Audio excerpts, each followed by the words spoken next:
At first glance, Galashiels fire station appears in good working order, but hiding in plain sight is RAAC, reinforced autoclaved aerated concrete, in the very roof above our heads.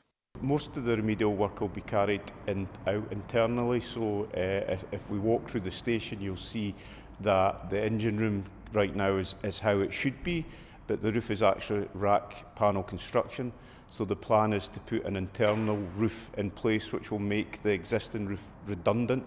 Across Scotland, 14 fire stations have been found to have RAAC present in them, including Galashiels and Hoyk.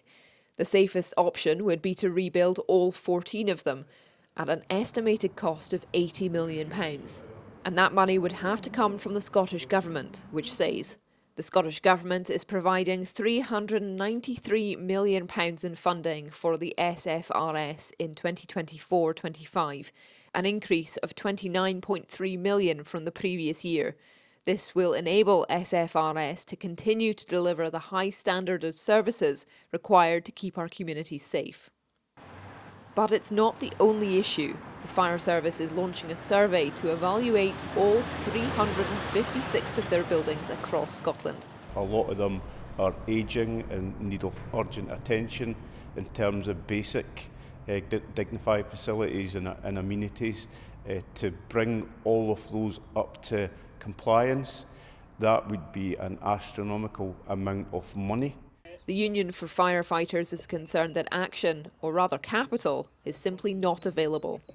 There's issues across the public sector estate. There's no doubt about that. This isn't a unique issue to fire stations. It's right across the public sector, and it speaks more widely of a lack of investment in public infrastructure for decades now.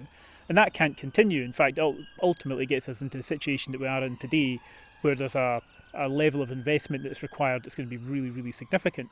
The survey's been launched by the Scottish Fire and Rescue Service. Is there a risk, though, that the results of it could lead to more buildings like these closing, particularly in rural areas?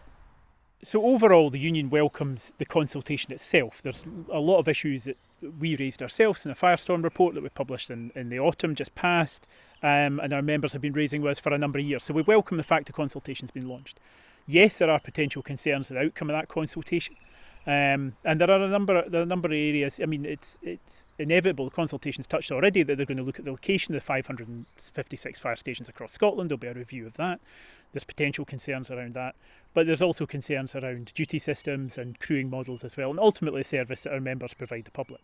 It's not just the buildings being evaluated. The demands and types of call-outs are changing too. In decades gone by, traditionally we would respond to fires predominantly. The fires have continued to decrease over the last few years, and that's predominantly down to the significant prevention work that's been conducted by the service.